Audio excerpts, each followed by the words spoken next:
지금부터 아땡쌤의 썰렁한 교리를 시작하도록 하겠습니다.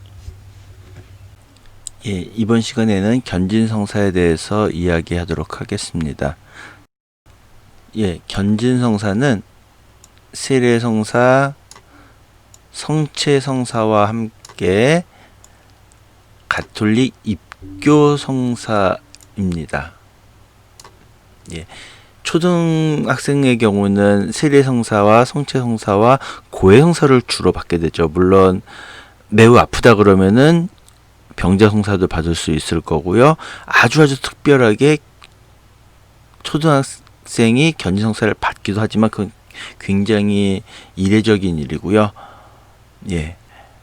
초등학생들이 주로 받는 세례, 성체, 고해성사가 아니라 세례성사, 성체성사, 견진성사가 가톨릭 입교성사입니다.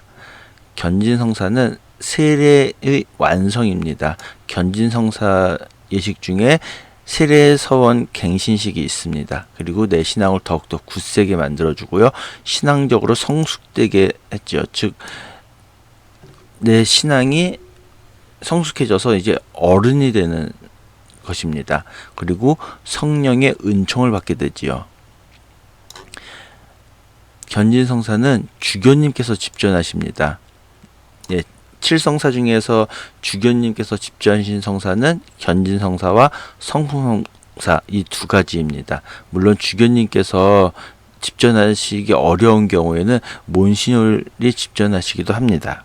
일반적으로 견진성사는 중학교 1학년 이상의 나이를 가진 사람이 받게 됩니다. 즉 중학생들부터 견진성사를 받을 수 있어요. 그런데 사목자, 본당 신부님의 판단에 따라서 초등학생도 견진성사를 받을 수도 있지만 굉장히 이례적인 일이에요. 거의 그런 일은 없고 그냥 중학교 1학년 이상의 나이를 가진 사람이 받는다. 즉 중학교 이상부터 받는다라고 생각하시면 됩니다.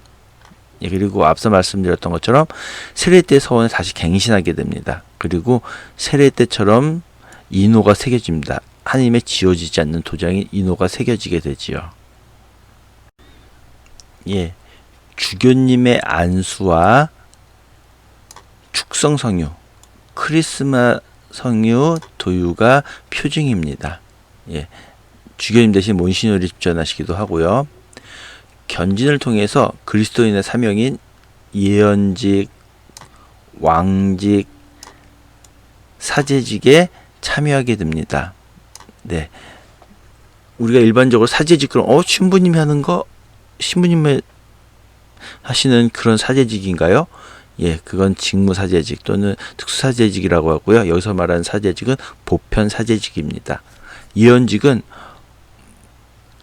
예언서하고 그럴 때 다시 이야기하겠지만 예언하면 뭐 갑자기 미래의 일을 점치고 막 그런 예언을 생각하는데 이 예언은 맡길 예자 그 다음에 말씀 원자, 즉 하나님의 말씀을 받아서 전하는 것을 말합니다. 예언자들이 하나님의 말씀을 받아 전하기 때문에 미래의 일을 알 수가 있었던 거겠죠. 하지만 이 예언이라고 하는 것이 미래의 일을 점치는 그런 것이 아니라 하나님의 말씀을 받아 전하는 것입니다. 그렇기 때문에 이렇게 살아야 된다, 이것은 하나님의 뜻이 아니다, 이런 것을 말하는 것을 말합니다.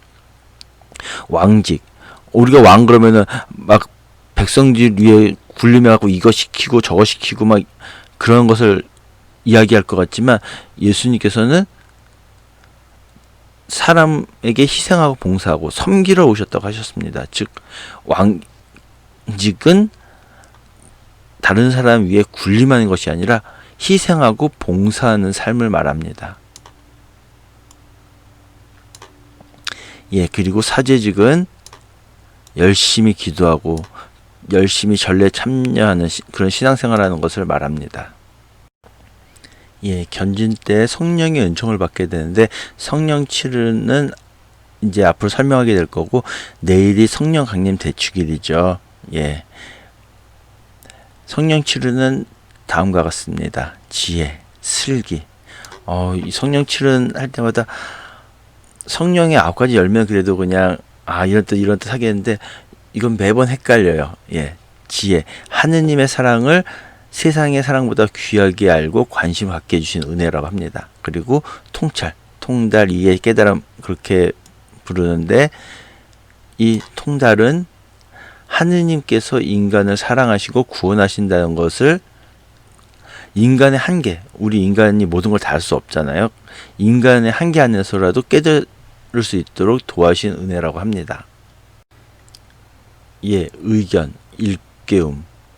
어느 것이 옳은 것이고 어느 것이 잘못된 것인지 바르게 판단할 수 있도록 도와신 은혜라고 합니다. 지식, 암이라고 하고요. 우리가 믿을 것과 믿지 말아야 할 것을 구분할 수 있도록 도와신 은혜라고 합니다. 예, 용기 또는 굳셈이라고 그러죠. 하느님을 믿으면서 생기는 어려움을 이겨낼 수 있도록, 그리고 심지어 순교까지도 할 수 있도록 힘을 주시는 은혜입니다. 예, 공경, 효경, 받듦. 예, 이 효경은 하느님께서 우리들의 아버지심을 깨달아 자녀로서의 사랑을 드릴 수 있도록 도와신 은혜라고 합니다. 그리고 두려워함. 아이고, 뭐 하나님 되게 무서운 사람이야, 막 그런 겁먹는 그런 공포적인 두려움이 아니라 하느님의 사랑을 배반할까봐, 하느님의 마음을 아프게 할까 두려워하는 그런 마음을 일으켜주시는 은혜입니다. 예, 성령 7은에 대해, 성령의 은총에 대한 건 다른 구절에도 나오지만 이사야서 11장 1절부터 3절에서 말씀하시는 메시아에게 주어질 은혜를 참고하여 정리한 것이고요. 성령의 은총이 딱이 7개다. 성령 7은 딱이 7개밖에 없다라고 생각해서는 안 됩니다. 그냥 이사야서 11장 1절부터 3절에 있는 것을 정리한 것이기 때문에 성령의 굉장히 많은 은총을 이 7개로 끝, 이렇게 생각해서는 안 된다는 것을 꼭 기억해야겠습니다. 예, 가톨릭 성가책 142번 오소서 성령이여에 보면 성령 7은을 설명해 주고 있죠. 슬기, 통달, 의견,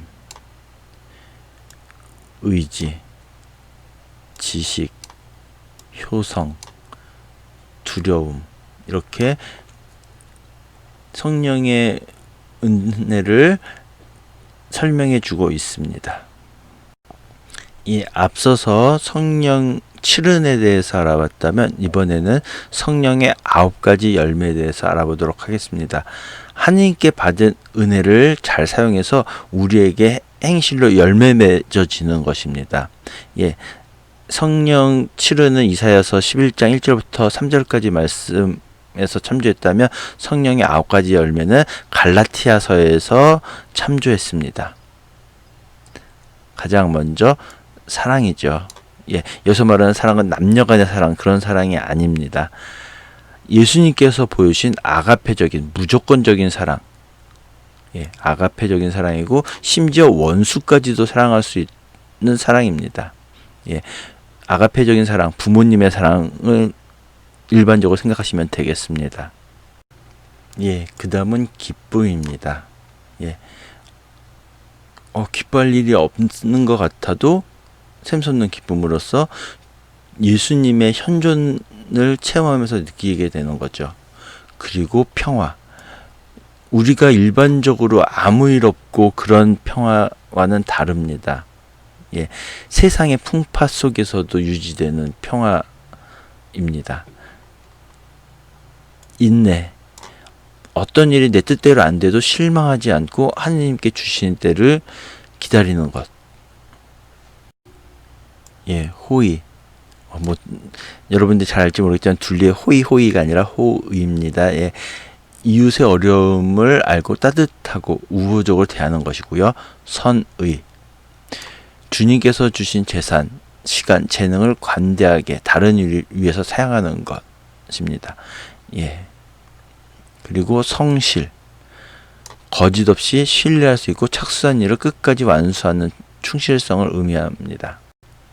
예. 그 다음 온유입니다.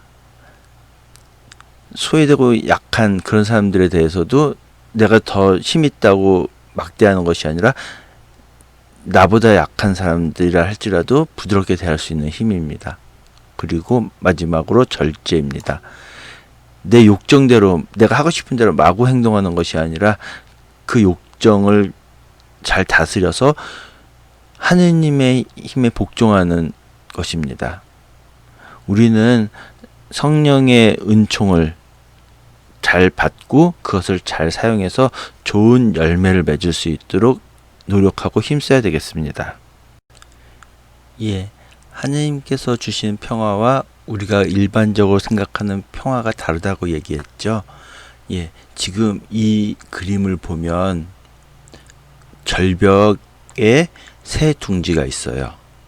여기에는 아기새와 어미새가 있죠. 지금 날씨를 보세요. 비 내리고 천둥 치고 그리고 밑에는 파도가 그냥 엄청나게 치고 있어요. 그런데 아기새는 걱정 없이 굉장히 평온한 모습이죠. 우리가 예수, 마리아, 요셉의 나자렛 성가정을 모든 가정의 모범이 된 성가정이라고 이야기를 해요. 그런데 우리가 성가정을 본받아야 하는데 세속적으로만 생각하면 성가정은 물질적으로 부자가 아니었어요. 오히려 가난한 가정이었죠. 그리고 예수님이 태어나셨을 때 헤로데가 죽이려고 해서 도망을 가서 이집트에서 살아야 했어요. 그리고 헤로데가 죽고 나서 나자렛으로 돌아왔죠. 그리고 요셉과 마리아가 결혼하려고 할 때